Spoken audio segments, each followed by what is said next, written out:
호랑이가 있었습니다. 배가 많이 고팠습니다. 허기진 호랑이가 먹을 것을 찾다가 토끼를 발견했습니다. 호랑이가 이 토끼를 한 발자국에 그냥 확 낚아챘어요. 그런데 그때 이 토끼가 두 눈을 그냥 동그랗게 뜨더니 호랑이에게 이렇게 말했습니다. 이거 나 이 새끼야. 순간 호랑이가 깜짝 놀랐어요. 그래서 호랑이가 이거 아닌데 하면서 자기도 모르게 얼떨결에 붙잡았던 호랑이를 놔줬습니다. 상상도 할 수 없는 일을 겪은 호랑이가 큰 충격을 받았습니다. 다음 날이 됐습니다. 호랑이가 아직도 어제의 충격에서 벗어나지 못하는 거예요. 어슬렁거리면서 산속을 걷고 있었습니다. 토끼를 만났어요. 자세히 보니까 어제 그 토끼였습니다. 호랑이는 그 토끼를 보고 이번에는 내가 무슨 일이 있어도 절대로 놔주지 않을 거다라고 생각했습니다. 호랑이가 순식간에 토끼를 그냥 확 낚아챘습니다. 그러자 그 토끼가 또 눈을 동그랗게 뜨더니 호랑이를 향해서 말했습니다. 나야 이 새끼야.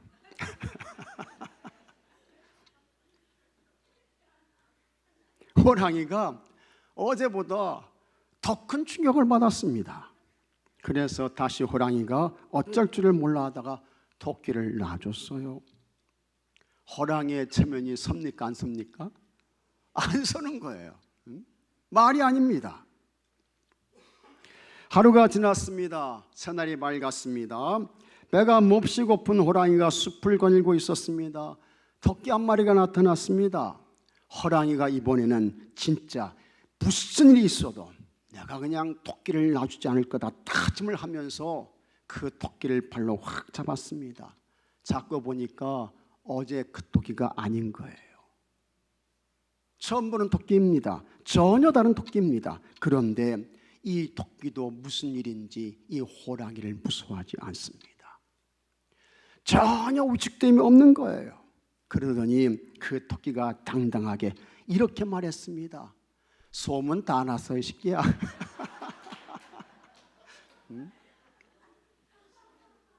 숲속 전체에 소문 다 났어요. 호랑이가 너무 큰 충격을 받았습니다. 보통 충격이 아니었습니다. 마침내 호랑이가 쌓인 충격과 스트레스로 그거 이겨내지 못하고요, 이 호랑이가 죽었대요. 호랑이가 쓰러졌어. 여기서 우리는 아주 중요한 교훈을 얻습니다. 우리나라 속담에 이런 말이 있습니다. 호랑이에게 물려가도 어떻게 해요? 정신만 차리면 산다. 맞아요. 옳은 이야기입니다. 그래서 무슨 일을 만나든지 항상 깨어서 각성의 삶을 살라는 것입니다. 그 다음에 모든 일이 끝날 때까지 긴장하고 집중하라는 것입니다. 중간에 영적으로 긴장하지 않고 집중하지 않으면 다 된 것 같은 일도 어느 순간에 틀어질 수 있다는 것입니다. 이 일을 그르칠 수 있다는 거예요. 사도행전 8장에는 예루살렘 초대교회의 위기의 상황에서 영적으로 긴장하고 집중하고 기도해서 하나님의 큰 사역을 감당했던 사람이 나옵니다. 그는 빌립이었습니다. 예수님의 제자 중에서도 빌립이 있지요. 이 사도 빌립은 베세다 출신입니다. 예수님께서 빌립을 보시고 나를 따르라고 하셨습니다. 빌립이 예수님의 제자가 되었습니다. 그 후에 이 빌립이 나다나엘에게 전도하게 되는 것입니다. 그래서 나다나엘도 예수님의 제자가 됩니다. 사도 빌립은 오순절 마가야 다락방에서 성령님을 충만하게 받고 히에라폴리스 지역에서 복음을 전하다가 이 사도 빌립은 십자가 처형을 당해서 순교해요. 그 다음에 또 한 명의 빌립이 나오게 됩니다. 그는 예루살렘 초대교회의 7 집사 중에 한 사람이었습니다. 사도행전 6장 5절에 온 무리가 이 말을 기뻐하여 믿음과 성령이 충만한 사람 스데반과 그 다음에 두 번째로 나온 사람이 빌립입니다. 빌립. 예루살렘 초대교회가 하나님의 기적적인 은혜와 도움으로 크게 부흥했습니다. 신약 성경 학자들은 예루살렘 초대교회의 규모가 어느 정도였을까? 약 3만 명 이상이 모이는 엄청난 큰 교회였다는 것입니다. 그런데 그 교회에 위기가 닥쳤습니다. 구제의 문제로 유대인 기독교인들과 헬라인 기독교인 사이에 분쟁과 다툼이 일어났습니다. 이것을 해결하기 위해서 사도들은 기도하는 일과 말씀 전하는 일에만 전념하기로 하는 것입니다. 그리고는 7 집사를 세워서 교회에 필요한 일들을 감당하도록 했습니다. 그렇게 해서 뽑혀진 7 집사 중에 한 명이 누굽니까? 빌립이었습니다. 그러면 이 빌립은 어떤 사람이었을까? 빌립은 여러분 성령 충만했습니다. 7 집사를 선택하는 조건이 있습니다. 그 가운데 믿음과 함께 가장 중요한 것이 뭡니까? 성령 충만이었습니다.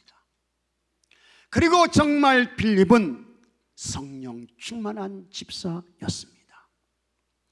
사도행전 6장에 구제의 문제로 예루살렘 초대교회에 위기가 왔습니다. 7 집사를 세움으로 위기를 극복해요. 이것은 예루살렘 초대교회의 내부의 문제였습니다. 그 다음에 사도행전 7장에서 또 예루살렘 초대교회에 큰 위기가 닥치게 됩니다. 그것은 스데반의 순교였습니다. 사울의 모함과 선동으로 스데반이 돌에 맞아 죽습니다.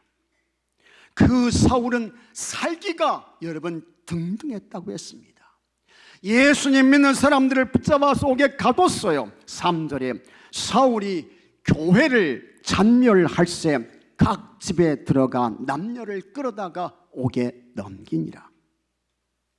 이와 같은 박해로 인해서 사람들이 흩어졌습니다. 그때에 이 빌립은 기도합니다. 성령님의 인도를 구하며 간구해요. 성령님께서 그 빌립에게 갈 길을 알려주시게 됩니다. 어디입니까? 성령님이 말씀하시고 가르쳐 주신 것은 북이스라엘의 수도였던 사마리아였습니다. 예수님 당시에 사마리아는 유대인들에게는 더러운 것이었습니다. 아주 불결한 것이었습니다. 그래서 유대인들은 사마리아 사람 안 만나요. 저 더러운 인간들, 그 사람들과 접촉하지 않습니다. 말도 하지 않습니다. 사람 취급을 하지 않았습니다. 인간으로 생각하지 않았습니다. 북왕국 이스라엘이 주전 722년에 아수르의 침략을 받고 망하게 됩니다. 북왕국 이스라엘은 209년 동안 존속했습니다. 모두 19명의 왕들이 있었어요. 하지만 그 가운데에 하나님께 잘한 선하고 착한 왕은 단 1명도 없었습니다. 다 하나님을 대적하고 우상 섬기고 하나님 앞에서 불의와 부정과 불법을 행했습니다. 수많은 예언자들이 와서 하나님께 돌아오라, 하나님께 돌아오라 외쳤지만 안 들어요. 마침내 하나님께서 그 북이스라엘을 심판해서 망하게 하십니다. 아수르 나라의 침략을 받게 하시는 것입니다. 그때에 아수르 나라의 왕은 살만 에셀이라는 사람이었습니다. 이 살만 에셀이 아수르 군대를 이끌고 와가지고 사마리아 성을 3년 동안 에워싸는 것입니다. 그리고는 그 성을 점령해요. 많은 사람들을 포로로 잡아갔습니다. 그 다음에 그 아수르 사람들을 강제로 사마리아 성에 이주를 시켜가지고 사마리아 사람들과 피를 섞게 하는 것입니다. 열왕기하 17장 24절에 아수르 왕이 바벨론과 구다와 아와와 하맛과 스발와임에서 사람을 옮겨다가 이스라엘 자손을 대신하여 사마리아 여러 성읍에 두매 그들이 사마리아를 차지하고 그 여러 성읍에 거주하니라. 그래서 사마리아 사람들과 이방인이 섞여지게 되는 것입니다. 유대인들은 선민의식이 있었습니다. 하나님께서 우리를 특별한 소유로 삼으셨다, 우리를 부르셨다, 우리를 택하셨다, 선민의식이 있었어요. 그런데 사마리아 사람들에게 이방의 피가 섞여지게 되었습니다.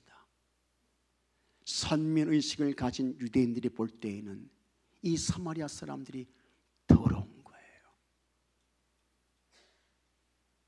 개만도 못한 존재가 된 것입니다. 그래서 아예 그냥 만나지를 않아. 말도 하지 않아요. 지나갈 때는 빙 돌아서 가게 되는 것입니다. 그러니 유대인 사도들이 여러분 이 지역, 이 사람들에게 가서 복음을 전할 수 있어요, 없어요? 없어요.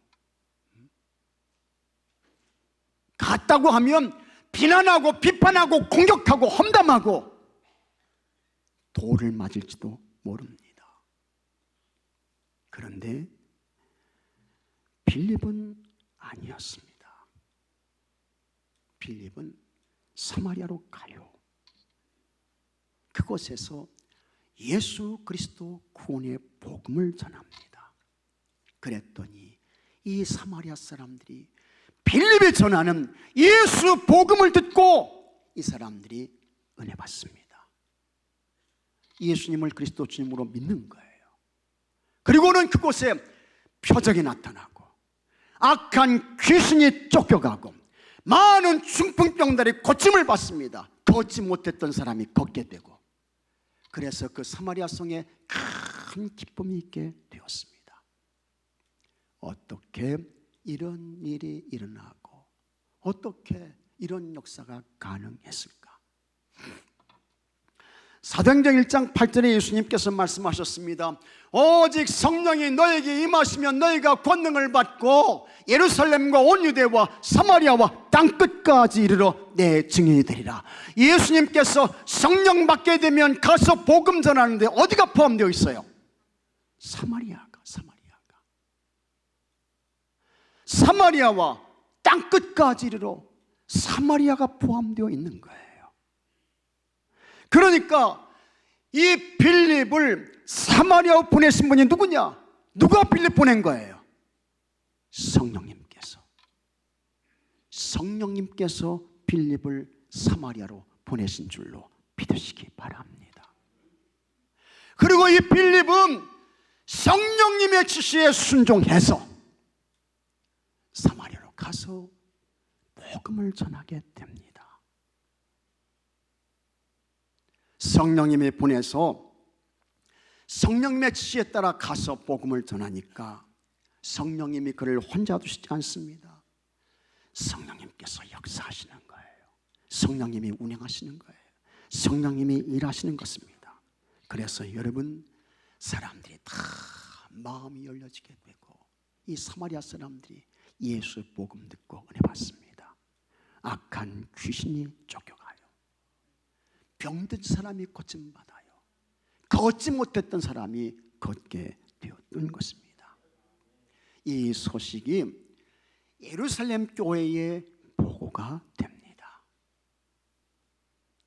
그 보고를 듣고 예루살렘 교회에서 2명의 사도를 보냈죠. 그 사람이 누굽니까? 베드로와 요한입니다. 이 두 사람도 사마리아로 내려와서 빌립과 함께 사역하면서 빌립에 전하는 복음의 말씀을 듣고 은혜 받은 사람들에게 베드로와 요한이 어떻게 합니까? 안수를 하는 거예요. 머리에 손을 얹고 그 사마리아 사람들에게 안수를 합니다. 그랬더니 그 사람들이 다 성령의 충만함을 받습니다. 사도행전 8장 17절에 이에 두 사도가 그들에게 안수하며 같이 하겠습니다. 성령을 받는지라. 믿습니까 여러분? 성령을 받는지라. 성령을 받는지라. 다 성령 충만한 사람 됐어요. 사마리아 지역에서 빌립의 사역은 뭡니까? 실패예요, 성공이에요? 성공이었습니다. 대성공이었습니다. 표적이 나타납니다. 귀신이 쫓겨갔습니다. 많은 사람들이 고침을 받았습니다. 걷지 못했던 사람이 걷게 되고 사도들이 안수하니까 성령 충만을 받아요. 그렇다고 하면 빌립이 사마리아에서도 왕성하게 사역해야 되잖아요. 그러나 아니었습니다. 어느 날 주의 사자가 나타납니다. 그러더니 그 주의 사자가 빌립에게 너 남쪽으로 내려가라. 남쪽으로 내려가라. 말씀하세요. 그런데 광야를 지나가야 합니다. 사도행전 8장 26절에 주의 사자가, 누가 말씀하시는 거예요? 주의 사자가. 이거 하나님이에요. 이분 누굽니까? 성령님이요.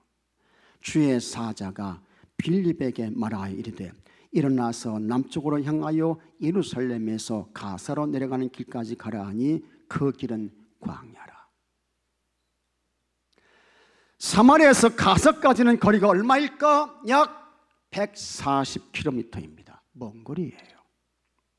거리만 먼 것이 아니라 어디를 통과해야 돼요? 광야, 사막을 지나가야 합니다. 광야, 사막을 지나가는 것은 어려운 것입니다. 힘든 것입니다. 자, 가야 할까 말아야 할까? 어떻게 해야 돼요? 빌립은 사마리아에서 그의 사역이 너무 잘 됐습니다. 그런데 주의 사자가 너 그거 다 내려놓고 가사로 내려가, 광야길을 가 말씀하셔요. 순종하기가 쉽습니까? 어렵습니까? 어렵죠. 아니 사마리아 사역이 너무너무 잘 되는데 그거 다 접고 내려놓고 광야로 가사로 내려가라는 거예요. 하나님, 나는 이 사마리아에서 더 열심히 힘껏 사역해서 이 사마리아 성 전체를 예수님 믿는 거룩한 성으로 만들어 놓겠습니다. 이것이 내 꿈입니다. 내가 여기 있는 것이 좋사오니 하나님 다른 사람 보내세요. 다른 사람 보내세요. 이렇게 말할 수 있잖아요. 그럴 만한 조건과 환경입니다. 하지만 빌립은 하나님의 사자의 지시를 따라서 사마리아 성에서의 모든 사역을 내려놓고 가사로 광야길을 가게 됩니다. 그런데 그 광야를 지나갈 때에 그곳에 큰 무리가 수레를 타고 많은 사람들을 끌고 가고 있는 거예요. 그 사람이 에티오피아 여왕의 국고를 맡은 그와 같은 관리가 예루살렘에 예배하러 왔다가 예배를 마치고 이제 그의 고국으로 돌아가는 길인 것입니다. 빌립이 그것을 봤어요. 그 순간 성령님께서 빌립에게 여러분 이렇게 말씀하십니다. 사도행전 8장 29절에 성령이 빌립더러 이르시되 이 수레로 가까이 나아가라. 누가 말씀하시는 거예요? 성령이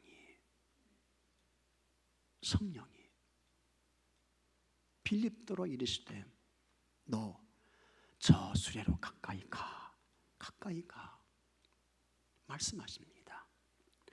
빌립은 이 수레를 타고 가는 사람이 누구인지 압니까? 모릅니까? 몰라요. 본 적이 있어요? 없어요? 못 봤어요. 일면식이 있어요? 없어요? 없어요. 요즘으로 말하면 정보가, 데이터가 하나도 없는 거예요. 근데 성령님께서 저 수레로 가까이 나가라 말씀하는 것입니다. 빌립이 생각할 때에 수레를 타고 큰 무리를 끌고 가니까 이 사람은 높은 권세와 지위를 있는 사람인가 보다. 그건 틀림이 없는데 그 수레로 가까이 가라는 거예요. 이런 상황에서 어떻게 해야 합니까? 그런데 이 빌립은 성령 충만했죠. 그는 기죽지 않았습니다. 겁먹지 않았습니다. 성령님의 지시를 듣고 그 사람에게 가는 것입니다. 갈 때 여러분 그냥 가지 않고 성령님의 지시에 순종해서 막 달려갔어요. 그리고는 보니까 이 사람이 이사야의 글을 읽고 있는데 예수님에 관한 말씀을 읽고 있는 거예요. 그래서 빌립이 그것을 보고 그 사람에게 당신이 있는 것을 깨닫습니까? 그렇게 물어요. 그랬더니 에티오피아 관리가 나에게 지도해 주는 사람, 가르쳐 주는 사람이 없으니 나는 모르겠습니다. 그렇게 이야기를 합니다. 그러면서 당신이 수레로 올라와서 하나님의 말씀을 나에게 가르쳐 주시오 이야기를 합니다. 그래서 빌립이 올라가서 참 구약 성경에 기록된 예수님께 관한 그와 같은 말씀을 쭉 복음의 말씀을 전하는 것입니다. 그랬더니 이 에티오피아의 관리가 거기서 어떻게 해요? 은혜 받게 되는 거예요. 은혜 받게 되는 거예요. 아, 예수님이 그리스도시군요. 예수님이 구세주이시군요. 그분 우리의 허물과 죄를 위해서 십자가에 죽으시고 부활하셨네요. 승천하셨네요. 은혜 받게 되는 거예요. 보니까 거기에 뭐가 있습니까? 옆에 물이 있어요. 수레를 멈추었습니다. 빌립이 그 에티오피아 이 사람에게 세례를 베풀게 됩니다. 사도행전 8장 38절에 이에 명하여 수레를 멈추고 빌립과 내시가 둘 다 물에 내려가 빌립이 세례를 베풀고 했습니다. 이 모든 것은 빌립이 무엇에 순종해서 이행했습니까? 성령님이었습니다. 성령님이 말씀하시고 성령님이 지시하시고 성령님이 가르쳐 주시고 알려주시는 대로 이 빌립이 다 그대로 순종했던 것입니다. 그 후에 이 빌립은 다시 아소도라는 곳으로 가요. 아소도에서 빌립이 열심히 복음의 말씀을 전했습니다. 그 다음에 이 빌립이 어디로 오게 되느냐? 가이사라로 오게 되는 것입니다. 가이사라는 아소도에서 96km 떨어진 곳입니다. 사도 바울이 제3차 전도 여행을 마치고 추후 58년에 돌아오게 됩니다. 3차 전도 여행을 마치고 어디로 돌아왔습니까? 어디로 돌아왔어요? 가이사라로 오게 되는 거예요. 1차, 2차 전도 여행은 모두 안디옥에서 출발해서 안디옥으로 돌아와요. 근데 3차 전도 여행은 안디옥에서 출발해서 가이사라로 돌아오게 되는 것입니다. 그런데 그 가이사라에 이미 벌써 누가 와 있습니까? 빌립이 와 있는 거예요. 그래서 3차 전도 여행을 마친 이 사도 바울이 누구의 집에 거하느냐? 빌립의 집에 거하게 되는 것입니다. 사도행전 21장 8절에 이튿날 떠나 가이사라에 이르러 7 집사 중 하나인 전도자 빌립의 집에 들어가서 머무니라. 아멘. 사도 바울이 전도 여행을 마치고 돌아오는 것을 다 우리 성령님께서 예비하시고 준비하셔서 그 가이사라에 이미 누구를 보낸 거예요? 빌립을 보낸 거예요. 그리고는 바울이 전도 여행을 마치고 돌아오게 되면 내 집에 이 바울 사도를 잘 모셔드려라. 빌립이 그거 순종했던 것입니다. 이 빌립이 어떤 사람이었는지를 가장 정확하게 알려주는 말씀이 있습니다. 참 귀한 말씀이에요. 사도행전 8장 39절에 자, 한번 같이 읽어보겠습니다. 다 같이 읽겠습니다. 둘이 물에서 올라올새 주의 영이 빌립을 이끌어 간지라. 아멘. 주의 영이, 이 주의 영은 뭡니까? 성령님이에요. 주의 영이 빌립을 이끌어 간지라. 빌립은 성령님의 이끌림을 받은 사람이었습니다. 빌립은 성령님의 인도와 지시를 따라 산 사람이었던 것입니다. 빌립은 성령님을 거스르지 않아요. 빌립은 성령님을 거역하지 않습니다. 그 빌립은 자기 생각이 앞서지 않습니다. 이 빌립은 자기 편안을 위해 살지 않아요. 자기 영광을 위한 삶을 경영하지 않습니다. 빌립은 오직 성령님의 지시에 순종하고 성령님의 인도에 자신의 전 삶을 맡겼던 것입니다. 할렐루야. 거룩한 삶이죠. 순결한 삶이죠. 하나님의 뜻을 이루어드리는 복된 삶입니다. 성령 충만해서 하나님 나라 천국의 삶을 살았던 사람이 빌립이었습니다. 로버트 슐러 목사님께서 사람을 4가지 종류로 분류했습니다. 이게 좀 영어인데 어렵지 않은 영어예요. 아주 간단한 영어입니다. 우리 연세 드신 어른들께는 조금 죄송합니다만 제가 설명을 잘 할게요. 로버트 슐러 목사님께서 사람은 4가지 종류가 있다 이렇게 이야기를 했는데, 첫째, no people입니다. no, 이건 안 된다는 거예요. 못한다는 거예요. 이 사람은 모든 것을 반대하는 사람입니다. 무조건 반대부터 하는 사람이에요. 처음부터 반대, 끝까지 반대예요. 왜 반대할까? 마음이 항상 부정적이기 때문에 그렇습니다. 모든 일에 비관적입니다. 사람을 대할 때도 비판하며 비난하는 것이 우선입니다. 칭찬이 없고 축복이 없고 원망과 불평으로 살고 어떤 다른 사람을 탓하고, 이런 사람은 아주 힘든 사람입니다. 이런 분들이 교회에 있게 되면요, 교회가요 너무너무 힘들어요. 너무너무 어려워요. 이 한 사람 때문에 교회 전체가 어려워지게 되는 것입니다. 이런 분들은 좋은 모습 볼 것을 생각하지 말아야 돼요. 좋은 모습 못 봐요. 이스라엘 백성들이 광야를 지날 때 원망하며 불평하며 모세를 공격했던 그 20세 이상 된 사람들은 한 사람도 가나안 땅에 못 들어갔습니다. 광야가 끝이었습니다. 다 광야에서 죽었어요. 때문에 여러분, 부정적인 사람 되면 안 됩니다. 본인에게 유익이 없어요. 교회와 가정과 자녀들에게도 도움이 안 됩니다. 좋은 모습을 보지 못합니다. 긍정의 사람 되십시오. 축복의 사람 되세요. 믿으시면 아멘 하시기 바랍니다. 둘째, 요요 피플입니다. 요요 아시죠? 그냥 불이 번쩍번쩍 하면서 내려갔다가 올라갔다가 내려갔다가 올라갔다가 왼쪽 갔다가 오른쪽 갔다가 이거 요요인 것입니다. 알쏭달쏭 긴가 민가 그런 것 같기도 하고 안 그런 것 같기도 하고 믿음이 있는 것 같기도 하고 어떤 때는 믿음이 없는 것 같고 이런 분들이 있다고요. 분명한 태도가 없어요. 성경에서는 이와 같은 사람들을 뭐라고 불렀습니까? 같이 하겠습니다. 무리라고 부른 거예요. 그냥 막 휩쓸려 가는 사람들. 우리의 신앙적인 영적 태도는 뭐냐? 여러분, 하나님 편에 서는 것입니다. 교회 편에 서는 거예요. 하나님 말씀 편에 서는 거예요. 아멘 좀 크게 하셔요. 창문에 걸터 앉은 인생, 유도구 같은 인생 사는 거 아닙니다. 세상과 하나님 사이에서 머뭇거리고 추조하고 계산하고 그거 아닌 것입니다.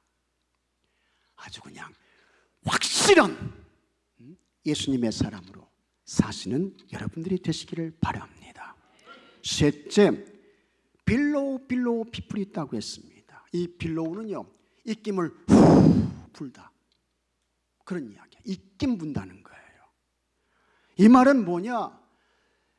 그냥 평안하고 잠잠하고 참 기쁘고 감사한데 무슨 건수 없나 무슨 거리 없나 해가지고 그거 붙잡아가지고 가가지고 사람들에게 바람 불어가지고 그 사람 선동해가지고 분쟁 일으키고 다툼 일으키고 문제 일으키고, 이게 빌로우 피플입니다. 그러면서요, 가장 세상 말로 이렇게 뒤집어 놓고 혼란하게 하고, 그러다가 자기는 안 그런 척 하면서 뒤로 쫙 빠져. 자기는요, 난 아니야 하면서 뒤로 쫙 빠져. 이런 사람이 없는 것 같죠? 있어요. 있다고요. 말이 앞서고 실천이 없고 허풍쟁이이고, 이게 빌로우 피플이요. 넷째, 고고 피플입니다. 이 사람은 어떤 상황이나 처지에도 영향받지 않습니다. 성령님의 지시를 따라요, 하나님의 말씀에 순종해요, 기도하면서 은혜 받은 대로 가는 거예요. 자기를 치고 희생해서 주님과 교회와 하나님 나라를 위해 살고, 긍정적이고 적극적이고 도전하고 올라가고, 이런 사람들이 모인 교회가 은혜로운 교회가 되고 풍하는 교회가 되고 역사를 이루는 교회가 되는 것입니다.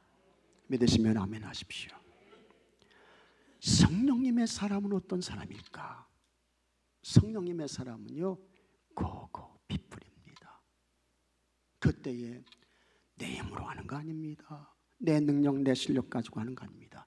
성령님께서 힘 주시니 그 성령님의 도움으로 하는 거예요.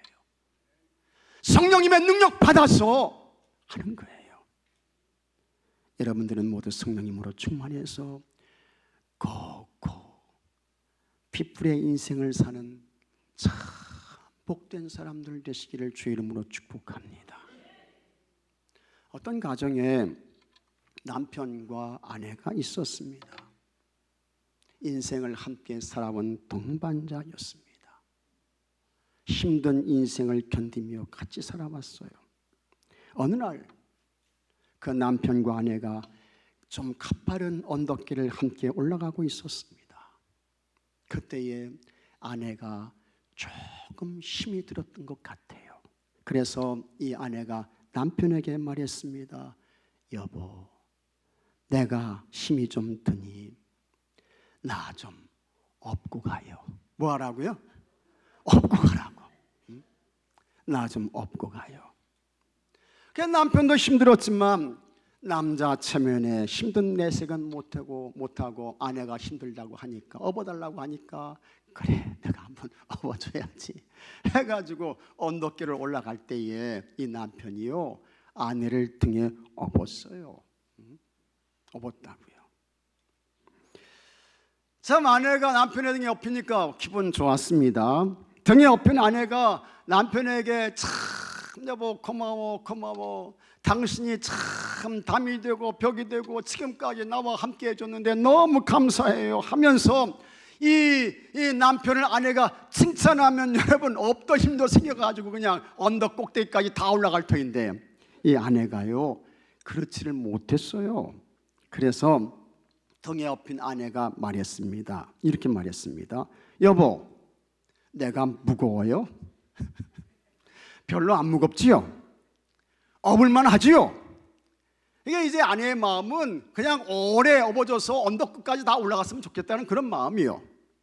그 순간 남편이 아내에게 담담한 목소리로 여러분 이렇게 말했습니다.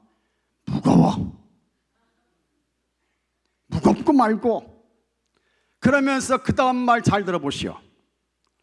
얼굴은 철판이지, 머리는 돌이지, 간은 부었지, 배에 똥은 찼지. 그러니 안 무거운 것이 이상하지. 남편이 여러분 이렇게 독설 섞인 말을 하니까 아내가 등에 엎을 수 있어요, 없어요?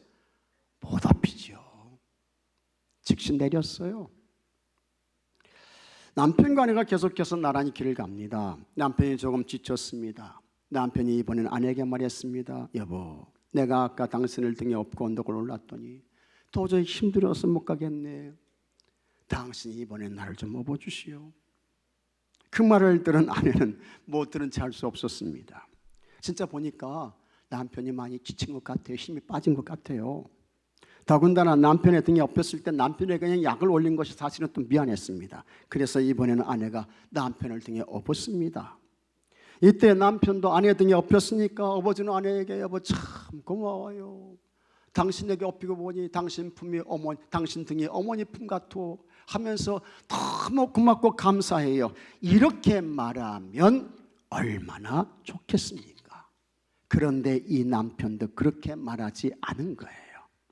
그러면서 남편이 아내에게 약간 약을 올리려고 이렇게 말했습니다. 여보, 그래도 내가 생각보다 많이 가볍지 별로 무겁지 않지? 그 순간 아내가 남편의 말을 듣고 다음과 같이 말했습니다. 그러며 가볍고 말고요. 그 다음 말씀 잘 들어보시오. 머리는 비었지. 뱃속에 바람 들어갔지. 양심 없지. 예의 없지. 너무너무 가볍네요. 남편이 당장 아내의 등에서 내렸습니다. 그러면서요, 참 행복하고 기쁘고 감사해야 할 그와 같은 산책길이요, 동네방네 그냥 대판 싸웠대요. 여러분, 비웃고 조롱하고 멸시하면 행복하지 않습니다. 비난하고 비판하고 공격하고 험담하고 그렇게 되면 복된 결과, 좋은 모습 못 보게 되는 거예요. 오늘은 2025년 6월 1일 무슨 주일입니까? 평신도 주일입니다. 빌립은요, 좋은 평신도였습니다. 성령 충만한 평신도였습니다. 빌립의 성령 충만으로 사마리아가 구원받았어요. 빌립이 성령 충만해서 에티오피아에 복음이 전해졌습니다. 2025년 평신도 주일에 우리는 무엇을 기도해야 할까? 여러분, 우리도 빌립처럼 존 웨슬리처럼 성령 충만한 사람 되어야 할 줄로 믿으시기 바랍니다. 믿습니까 여러분? 성령 충만하셔야 돼. 성령 충만하셔야 돼. 기도하는 사람에게 성령의 충만함을 주십니다. 여러분은 성령 충만함을 간절히 사모하며 기도하고 또 열심히 기도하시기 바랍니다. 그래서 다 빌립처럼 성령 충만해서 하나님 나라와 교회를 위해, 주의 뜻을 위해, 주의 영광을 위해 아주 귀하고 복되게 쓰임받는 모든 분들이 되시기를 주의 이름으로 축복합니다. 다 같이 기도합시다. 아버지 하나님 감사합니다. 감사합니다.